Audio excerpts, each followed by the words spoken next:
बच्चों आज हम सीखने वाले हैं बहुपदों के ग्राफ, जिसमें कि कौन से बहुपदों के ग्राफ सीखेंगे हम? रैखिक बहुपद और द्विघात बहुपद। आप लोगों के दो ही हैं, पहला रैखिक बहुपद और दूसरा द्विघात बहुपद। क्योंकि हम ये ग्राफ क्यों सीखेंगे? क्योंकि यहां पर हम शून्यकों का ज्यामितीय अर्थ यदि हमें जानना है तो उसके लिए इनके ग्राफ की जानकारी होना जरूरी है। ठीक है, तो यहां पर देखिए, सबसे पहले रैखिक बहुपद का ग्राफ दिया हुआ है। यहां पर रैखिक बहुपद किस रूप का होता है? हमारा px बराबर ax प्लस b, इस रूप का होता है। ठीक है, या इसी को हम क्या बोलते हैं? y बराबर, देख लो, px को किससे रिप्लेस करते हैं? y से। y बराबर ax प्लस b। ठीक है, तो यहां पर जो एक ग्राफ दिया हुआ है जो आपको दिख रहा है, ये किसका ग्राफ है? y बराबर x धन 4। देखो इस रूप का है, समझ रहे हो? तो यहां पर x का गुणांक क्या है? 1। तो a बराबर कितना है? 1। b बराबर कितना है? 4। ठीक है, अब देखिए, अब जरा सा इस ग्राफ पर गौर करते हैं।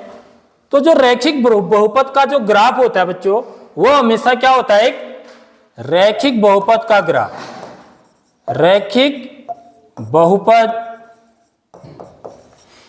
का आलेख भी बोलते हैं इसको। क्या बोलते हैं? आलेख। यह शब्द नोट करना है। ग्राफ तो अंग्रेजी का शब्द है, ठीक है? हिंदी में क्या बोलते हैं? आलेख।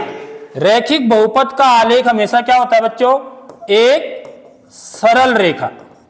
क्या होती है? हमेशा एक सरल रेखा होगी। देखो ये सरल रेखा है नहीं है? देखिए, ये वाला बहुपद जो है y बराबर x धन 4 का ग्राफ है। ठीक है, यहां पर सबसे इंपॉर्टेंट बात क्या होती है? जब हम इसका ज्यामितीय अर्थ समझेंगे तो ये जो सरल रेखा है बच्चों, ये क्या कर रही है? x, ये x अक्ष है मेरा, ठीक है, और इसको क्या बोलते हैं? y अक्ष। तो x अक्ष को कहां पर काट रही है? ऋण 4 पर काट रहा है। x अक्ष को ऋण 4 पर और y अक्ष को 4 पर। समझ में आ रही बात? तो इस बिंदु के निर्देशांक क्या होंगे? निर्देशांक कैसे लिखते हैं? पहला x निर्देशांक ऋण 4 और फिर उसके बाद y निर्देशांक। y क्या होता है? x अक्ष पर y क्या होता है? 0 होता है। तो ऋण 4 0।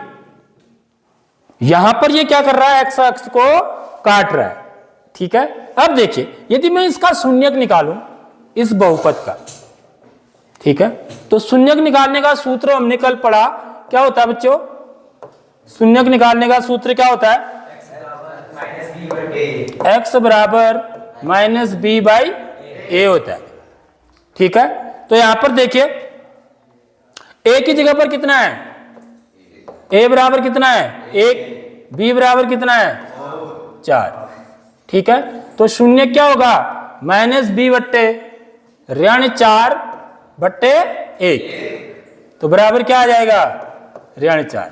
देख लो, तो ऋण 4 देखिए यहां पर आ रहा है, यह इसका शून्यक है। समझ में आ रही नहीं आ रही बात? देखो, इससे एक चीज समझ में आ रही है। क्या बात समझ में आ रही है? ऋण 4 यहां पर आ रहा है मेरा, तो ऋण 4 इसका शून्यक है। तो इसका मतलब यह है कि कोई भी बहुपद का, यानी कि यार रैखिक बहुपद यहां पर हम बोल रहे हैं, द्विघात बहुपद में भी सेम चीज होगी। ठीक है, कोई भी बहुपद का आलेख x अक्ष को जिस बिंदु पर काटता है, ठीक है, वो उसका क्या होता है? शून्यक होता है। आगे बात समझ में? x अक्ष को जिस बिंदु पर काटेगा वो उसका क्या होगा? शून्यक होगा। ठीक है, समझ में आ गई? क्योंकि x अक्ष को ये जो आलेख है, ये किसका आलेख है? y बराबर x धन 4 का। ठीक है, x अक्ष को कहां पर काट रहा है? ऋण 4 पर, और ऋण 4 ही क्या है? इसका शून्यक भी है। ठीक है, समझ में आ रही बात? तो x अक्ष को जिस बिंदु पर काटेगा वो क्या कहलाएगा? उस बहुपद का शून्यक कहलाएगा। काटेगा या प्रतिच्छेद करेगा या इंटरसेक्ट करेगा, उसको हम क्या बोलेंगे? शून्यक बोलेंगे। ठीक, तो रैखिक बहुपद जो होता है वो एक्स अक्ष को कितने बिंदु पर काटता है? देख लो कितने बिंदु पर काट रहा है, एक ही बिंदु पर काट रहा है। समझ में आ रही बात? इसलिए रैखिक बहुपद के कितने शून्यक होते हैं? एक ही शून्यक होता है। ठीक है, इतनी बात आ गई समझ में। अब ये देखिए बच्चों, ये क्या है? ये द्विघात बहुपद का आलेख है। किसका आलेख है? तो द्विघात बहुपद का आलेख हमेशा इस शेप में होता है। देखो ये द्विघात बहुपद का आलेख एक परवलय होता है जो एक यू आकार का वक्र होता है। समझ लो बात? हमेशा कोई भी द्विघात बहुपद होगा उसका जो आलेख होगा वो इस रूप में, ऐसे भी हो सकता है, ऐसे भी हो सकता है, लेकिन होगा कैसे? यूं, यू वाले शेप में। ठीक है, और इस आलेख को हम क्या बोलते हैं बच्चों? परवलय बोलते हैं। ये याद रखना है। द्विघात बहुपद का आलेख, जैसे रैखिक बहुपद का आलेख हमेशा क्या होती है? एक स्ट्रेट लाइन होती है। समझ में आ रही बात है? एक सीधी रेखा होती है, सरल रेखा होती है। ऐसे ही द्विघात बहुपद का आलेख क्या होगा? एक परवलय, यू शेप में। इसको अंग्रेजी में क्या बोलते हैं? पैराबोला। क्या बोलते हैं? पैराबोला। ठीक है, अब यहां पर देखिए आप, यह एक द्विघात बहुपद का आलेख है। ठीक है, यहां पर द्विघात बहुपद मुझे पता नहीं है, लेकिन हम निकाल भी सकते हैं। ठीक, इसके जो शून्यक है, देखो इसके जो शून्यक होंगे वो क्या होंगे? जहां पर यह आलेख एक्स अक्ष को प्रतिच्छेद कर रहा है, यानी कि एक शून्यक तो इसका क्या होगा? x बराबर ऋण 3 होगा। समझ रहे हो बात? ये देखो, और दूसरा शून्यक क्या होगा? x बराबर 1 होगा। ठीक है, तो यानी कि इस बहुपद के कितने शून्यक होंगे? दो शून्यक होंगे, एक ये वाला और एक ये वाला। ये बात क्लियर है? समझ में आ गई बात? तो देखिए बहुपद के शून्यकों का ज्यामितीय अर्थ क्या होता है, अब हम ये सीखेंगे। इससे पहले हमने आलेख सीखा थोड़ा सा, अब इसका ज्यामितीय अर्थ क्या होता है? Geometrical meaning of zeros of polynomial. तो क्या ज्यामितीय अर्थ होता है? जब हम किसी बहुपद का ग्राफ खींचते हैं तो शून्यक क्या चीज होती है? देखिए शून्यक क्या चीज होती है? ग्राफ के एक्स अक्ष के साथ प्रतिच्छेदन बिंदु होते हैं। प्रतिच्छेदन माने एक्स अक्ष को जहां पर वो काट रहे हैं। जैसे यहां पर ये इसका शून्यक है।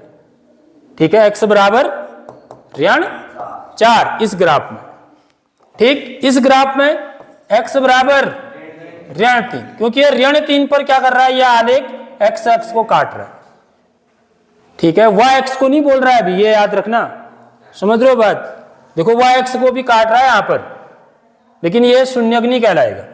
x अक्ष को जहां पर काटेगा आलेख वो शून्यक कहलाएगा। और दूसरा शून्यक क्या है? x बराबर 1।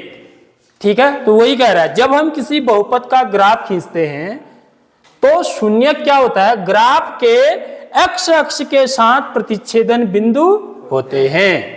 ठीक है, शून्यक क्या होते हैं?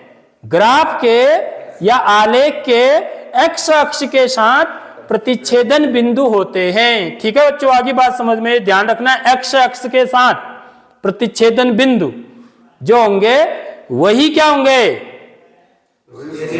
शून्यक होंगे। ठीक है, यह इसका ज्यामितीय अर्थ है।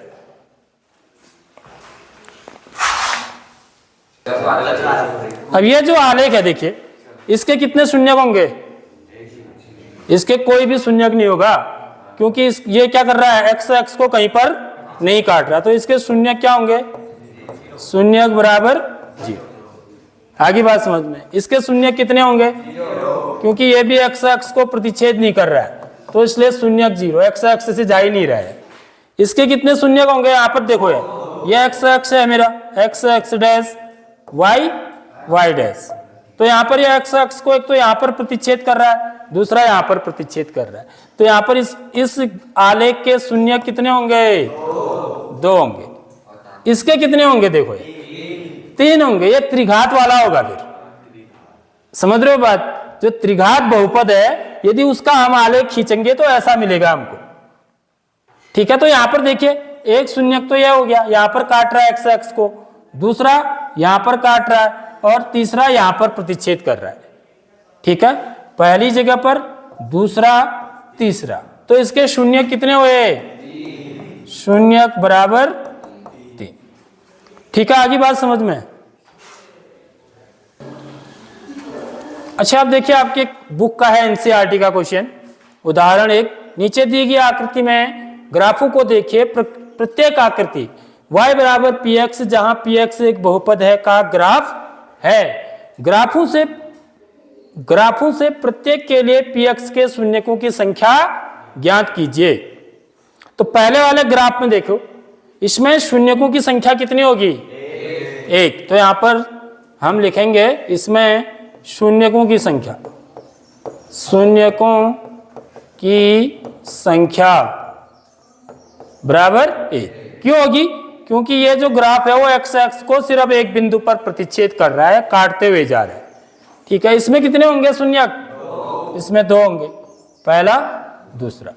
ठीक है, इसमें कितने शून्यक होंगे? 1, 2, 3, तो इसमें 3 शून्यक हुए। ठीक, इस वाले में 1, क्योंकि एक की जगह पर काट रहा है। यह रैखिक बहुपद का ग्राफ है। समझ में आ रही बात?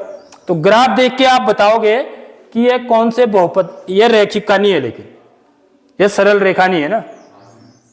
देखो यहां पर से ऐसे हो रहा है तो किसी और का है, ये द्विघात का है, ये क्लियर बात है। ये द्विघात बहुपद का ग्राफ है। परवलय बना है, परवलय यदि है, पैराबोला यदि है, तो समझ लेना है कि वो द्विघात बहुपद का आलेख है। ठीक है, ऐसे ही यहां पर देखिए कितने शून्य होंगे? हाँ बताइए, इसमें बताओ। 0 क्यों होंगे? एक जगह पर जा रहा है बच्चों, एक टच कर रहा है। यहां पर एक्स एक्स को यदि टच भी कर रहा है ना, समझ रहे हो बात? टच करना माने भी प्रतिच्छेद करना ही होता है। 0 नहीं होगा यहां पर, कितना होगा?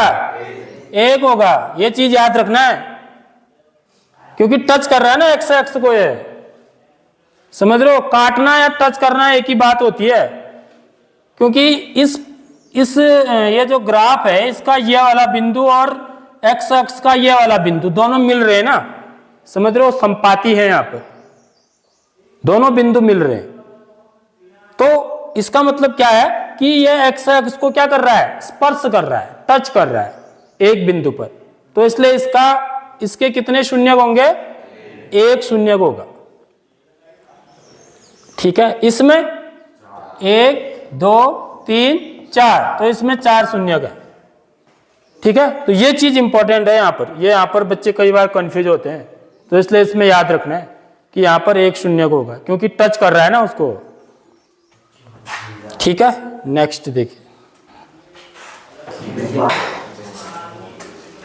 अब देखिए एक्सरसाइज 2.1 है, इसमें भी यही पूछ रहा है, px के शून्यकों की संख्या ज्ञात कीजिए। ठीक है, ये जो आलेख है वो किसका है बच्चों? y बराबर px का आलेख है। ये समझ लो, इसमें शून्यकों की संख्या कितनी होगी? 0, क्योंकि x x को कहीं पर प्रतिच्छेद नहीं कर रहा है। ठीक है, कलर कौन सा लो? रेड लो। तो इसमें शून्यकों की संख्या 0 होगी, इसमें शून्यकों की संख्या 1। ठीक है, क्योंकि एक बिंदु पर प्रतिच्छेद कर रहा है एक्स एक्स को। इसमें 3, 1, 2, 3, तो यहां पर शून्यकों की संख्या 3 होगी। ठीक है, आगे बात समझ में? अब यहां पर देखिए, यहां शून्यकों की संख्या कितनी होगी? एक्स एक्स को कितने बिंदुओं पर प्रतिच्छेद कर रहा है? 2, तो शून्यकों की संख्या 2 होगी। ठीक है, और यह वाला देखिए, यहां पर 1, 2, 3, 4, तो शून्यकों की संख्या कितनी होगी? 4 होगी। यहां पर देखिए 1, यह भी 2, देख लो टच कर रहा है ना, 2 और 3, तो शून्यकों की संख्या कितनी होगी? 3 होगी। स्पर्श करते हुए भी जा रहा है तो भी वो शून्यकों की संख्या में गिनती होगी उसकी, क्योंकि एक्स एक्स से मिल रहा है ना, वो जो आलेख है एक्स एक्स से मिल रहा है। तो यहां पर 1, 2, 3, ठीक है, तो शून्यकों की संख्या 3।